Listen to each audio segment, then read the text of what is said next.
Tasavvur qiling, siz 12 yoshdasiz. 1750-yillar G'arbiy Afrikadagi Igbo qishlog'ingizda mango daraxti ostida o'tiribsiz. Quyosh iliq, dalalar oltin rangga bo'yalgan. Atrofda hayot qaynayapti. Barabanlar sadosi yangrayapti. Bozor esa shovqin-suronga to'la. Ayollar baliq uchun tortishyapti. Bolalar esa echkilarni quvib, loy-kulbalar orasida kulib yugurishyapti. Siz singlingizni sochlarini o'ryapsiz. Uning kulgusi mayin, bu sizga juda ajoyib eshitiladi. U onangiz kabi hikoyachi bo'lishni orzu qilishini aytadi. Onangiz esa jangchilar va ruhlar haqidagi hikoyalar bilan butun qishloqni o'ziga qaratib qo'ya oladigan inson. Sizni ko'zlaringiz qat'iy, tirnoqlaringiz ostida tuproq, peshonangizda esa ter. Bu hayot sizniki, lekin faqat mana shu kungacha. Birdaniga hamma narsa o'zgaradi. Sizning oldingizga yevropaliklar miltiqlar bilan bostirib kiradi.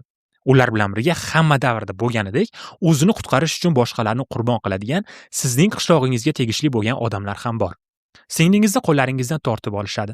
Uning qichqiriqlarini eshitib tomon bo'lasiz va uyingizda to'plangan ekin hosillari orqasiga yashirinib olarkansiz, ular hozir topib olishadi degan tuyg'u sizni dahshatga soladi. Siz yoningizda yashiringan do'stingizni bosqinchilar ko'rib qoldi. U bir sizga, bir bosqinchiga qaraydi. Uning ukasi xuddi sizni singlingizdek boshqa bosqinchining qo'lida turibdi. Peshonasidan qon oqmoqda. U yerda deydi u titrab. Siz tomonga ishora qilib, iltimos uni olib keting. Shu lahzada ichingiz muzlaydi. Siz onangiz va singlingizdan keyin ko'radigan eng ishonchli odamingiz tomonidan hozirgina sotildingiz. Bosqinchi sizga kishanlar taqadi. Sovuq va og'ir temir teringizni qattiq og'ritadi. Siz onangizni chaqirasiz, lekin u yo'q. Bosqinchilar sizni o'rmonga sudrab ketayotganda, u ortingizdan yuguradi va qo'lingizga bilakuzuk berib, meni hikoyalarimni saqla, adua deydi. Yuzidan yosh oqib. Keyin u yo'qoladi. Siz bu onangiz bilan oxirgi ko'rish bo'lishi mumkinligini his qilasiz. Shundan keyin 500 kilometrlik yurish boshlanadi. Shuncha masofali yo'lda siz oyoq yalangsiz. Oyoqlaringizga tikanlar kiradi. Endi siz insoniylikdan chiqib ketganingiz, shunchaki bir buyumga aylanayotganingizni bilish og'rig'i oldida bu tikanlar hech nima emas. Nihoyat siz dengiz bo'yidagi ulkan tosh bino, Cape Coast qal'asiga olib kelinasiz. Sizni ichkariga, qorong'i kameraga uloqtirishadi. Bu yerda havo juda yomon, ter, peshob va o'lim hidi aralashib ketgan. Zanjir va yig'i ovozlari sizni qo'rquvingizni battar oshiradi. Yoningizdagi qiz esa umuman gapirmaydi. Oyoqlaringizdagi og'riq tugamasdan, hatto qorningizga ham biror nima kirmasdan qul savdogarlari keladi. Qo'lida mash'ala. U jag'ingizni ushlaydi. Tishlaringizni xuddi hayvonnikidek tekshiradi va g'alati tabassum qiladi. Kuchli qul deydi u va qizdirilgan temirni yelkangizga bosadi.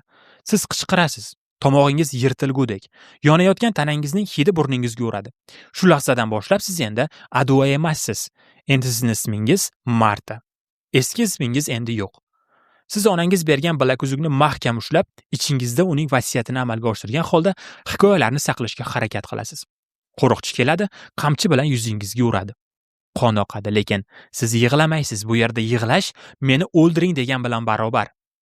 Oldingizga bir mehrli ko'z bilan bir ayol bo'tqa uzatadi va pichirlab shunday deydi. Biz bir narsani reja qilyapmiz, isyonni. Yuragingiz tez ura boshlaydi, ozodlik yoki o'lim. Siz tanlovni qilganingizda, ayol qo'lingizdagi bilaguzukka qaraydi.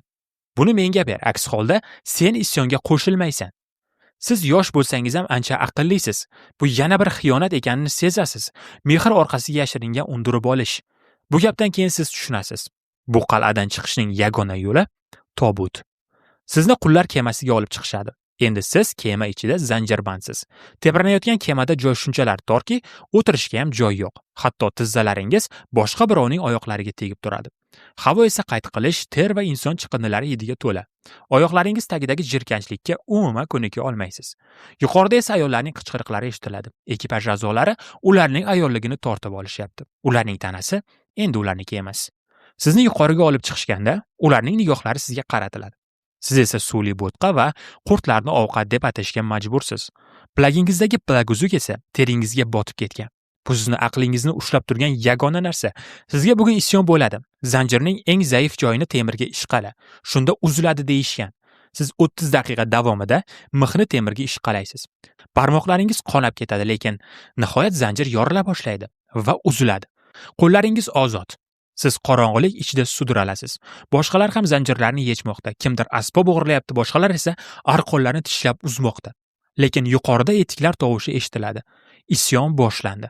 Qichqiriqlar, mushtlar, o'g'irlangan pichoq ovozlari eshitiladi. Sizga bugun isyon xabarini bergan yigit paydo bo'ladi Yuzi qon, qo'lida o'zi o'ldirgan dengizchidan olingan pichoq.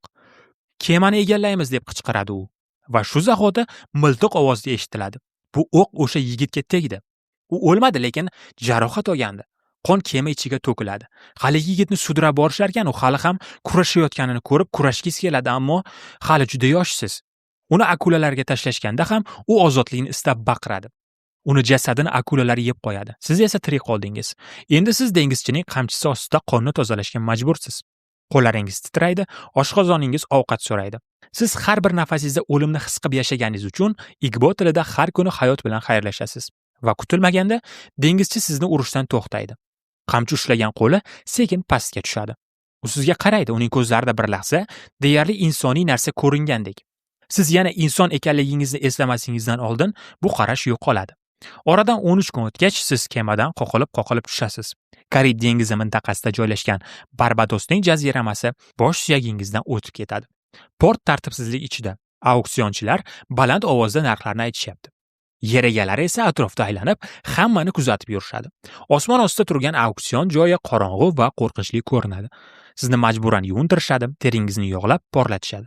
Xuddi bozorda sotiladigan hayvon kabi. Ko'zlaringiz esa haftalab davom etgan yig'inlardan shishib ketgan. Auksionchi qichqiradi. Yangi yuk keldi. Juda yosh, bir necha yil ichida yaxshi rivojlanadigan. Keng shlyapa kiygan erkaklar sizni baholashadi. Ular qullarning qo'llarini, oyoqlarini, bellarini ushlab ko'rishadi, chunki qullar shunchaki buyum. Kemadagi kichkina qiz sizning oyog'ingizga yopishadi. Qo'zg'olondan keyin sizga singildek yopishib olgan qiz. O'sha payt siz ham uni singlingizdek qabul qilgandingiz. Ammo xaridor uni sizdan tortib oladi. Uning qichqirig'i tufayli siz ikkinchi singlingizdan ham ayriladigan bo'ldingiz va siz yana yolg'izsiz. Faqat onangizning bilaguzugi bor. Sizni bu hayotda ushlab turgan yagona narsa. Yanog'ida chandig'i bor odam sizni sotib oladi. Shakar plantatsiyasi uchun. Uning ovozi sovuq, Marta deb chaqiradi u sizni. Bu ism sizning Igbo qavmiga xos qalbingizni yana bir bor xo'rlaydi. Kechqurun kulbaga qaytib, siz zaharlangan mix topasiz va tuproq polga chiziqlar chiza boshlaysiz. Har bir chiziq yashab qolish uchun berilgan va'da. Tun yarmida sizni sotib olgan odamning oppoq yuzli qizi keladi. U sizga derazadan mango tashlaydi. Siz juda yoshsiz deydi u pichirlab. Ovozida rahm shafqat bor. Yuragingiz quvonchdan titraydi. Mehribonlik. Bu yerga kelganingizdan beri his qilgan birinchi narsangiz. Ammo keyin u otasining oldiga yuguradi. Sizni mango yeb o'tirganingizni ko'rganini aytadi va buning jazosi qamchi bilan orqangizga 5 marta urish. Har bir urilgan zarba sizga bir narsani o'rgatadi. Bu yerda mehr orqasida faqat tuzoq bor. Qullik olamiga xush kelibsiz. Bu yerda quyosh ham shafqatsiz. Qamchilar undan ham yomon va sizning ismingiz hech narsani anglatmaydi. Endi siz ishga chiqdingiz va shakar qamish kesyapsiz. Quyosh boshingizdan o'tib ketadi. Cheksiz yashil dalalar ko'z ilg'amas darajada uzun. O'tkir pichoq kaftingizni kesadi. Qon ter bilan aralash tuproqqa tomadi. Kuniga 16 soatli ish. Machete qo'lingizda. Nazoratchilar ham atrofingizda. Bu nazoratchilar ba'zi ishchilarni quyosh botgandan keyin uyga qaytib ketmasligiga sabab bo'lishadi. Ularning faryodlari sizning quloqlaringizga o'rnashib ham qoladi. Oradan vaqtlar o'tarkan, siz bu og'riqlarga o'rganib ham qolasiz. Endi siz 17 yoshdasiz va kechalardan biri sizni sotib olgan odam sizning va boshqa yoningizdagi qizning kulbasiga keladi va siz buni kuzatib turibsiz. Uni turishdan mast ekanini bilish qiyin emas. U sizni qamchilaydi, dugonangizga yopishadi. Siz hech nima qila olmaysiz. Oradan vaqt o'tadi va xonadoshingiz homilador. Bu zo'ravonlikda tug'ilgan yana bir hayot. U qornini yashirishga harakat qiladi. Unga nima qilasan deganingizda, xonadoshingiz sizga uni dunyoga keltiraman deb aytadi. Siz esa bolani yashirishga unga yordam berasiz. Chunki bu dahshat ichidagi kichik bir quvonch. Kechalari kulbada ayollarga hikoyalar aytasiz. Bu bilan ularni ruhlantirib, kelajakdagi qochqinga tayyorlayapsiz. Ovozingiz ularni tinchlantiradi, bolalarni uxlatadi. Ular sizni opa deb chaqirishadi. Bu yerda bu kichik bir umiddek tuyuladi. Bir kuni siz qamish tegirmoniga tosh tashlaysiz. Mashina to'xtab qoladi. Bu ishchilarga bir kun dam olish imkonini beradi. Lekin nazoratchi yaqinlashib kelayotganini ko'rasiz, uning oyoq tovushlari eshitiladi. Ko'zlarida g'azab bor. Siz bilaguzugingizni ushlab, ichingizda tinchlan adua deb pichirlaysiz. Siz 18 yoshdasiz. Bu yerdagi muhit sizni sindirmoqchi, lekin siz ham yashirin reja qilgansiz. Sizni bu qilgan ishingizdan keyin tegirmon haftalab ishlamaydi. Bu ishchilarga biroz dam va umid beradi. Siz esa kurash haqida odamlarga tinimsiz hikoyalar aytasiz. Bu onangizdan sizga o'tgan qobiliyat. Lekin nazoratchi ham uni tushunib qoladi. U sizni kuzatib yurgan edi. U sabr bilan kutadi va nihoyat o'sha kun keldi. U sizni hikoya aytib o'tirganingizda ushlab, qamchilash uchun ustunga olib chiqadi. Qo'lida arqon bor. Boshqalarga saboq bo'lasan deydi u. Lekin siz endi qo'rqmayapsiz. Siz qo'shiq aytishni boshlaysiz. Igbo xalq qo'shig'i. Keyin ayollar siz bergan ishora bilan chiqib kelishadi. Ularning qo'lida mashalalar bor. Siz yillar davomida ularga kuch bergansiz. Endi ular birlashishgan. Ular qamishzorni yoqib yuboradi. Olov ko'tariladi, butun maydon yonadi. Bir vaqtlar sizning qishlog'ingiz yonganidek. Nazoratchilar baqirishni boshlaydi. Hamma joyda tartibsizlik, lekin keyin miltiq ovozlari eshitiladi. Ko'p odamlar o'sha yerda halok bo'ladi. Tong otganda esa sizni olib chiqishadi va dorga olib borishadi. Bo'yningizga arqon solinadi, lekin siz shunda ham taslim bo'lmaysiz. Bo'yningizga arqon ilinayotganda ham siz qo'shiq aytasiz, baland va kuchli ovozda. Olomon jim bo'lib qoladi, keyin sizning nafasingiz to'xtaydi. Ha, sizning umringiz tugadi. Lekin sizning hikoyangiz tugamadi. Ayollar uni bolalarga aytib beradi. Sizning ismingiz ularning yuragida qoladi. Ular sizni yo'q qildik deb o'ylashdi, lekin unday emas. Sizning xotirangiz hech qachon o'lmaydi. Sizning hikoyangiz hali ham odamlar orasida yangraydi. Siz onangiz bergan vasiyatni ortig'i bilan bajardingiz. Ha, u o'ylab topgan hikoyalar saqlab qolinmadi, ammo u dunyoga keltirgan qizning hikoyasi hammani og'zida. Oilam, menimcha bugungi hikoya sizlarga yoqdi.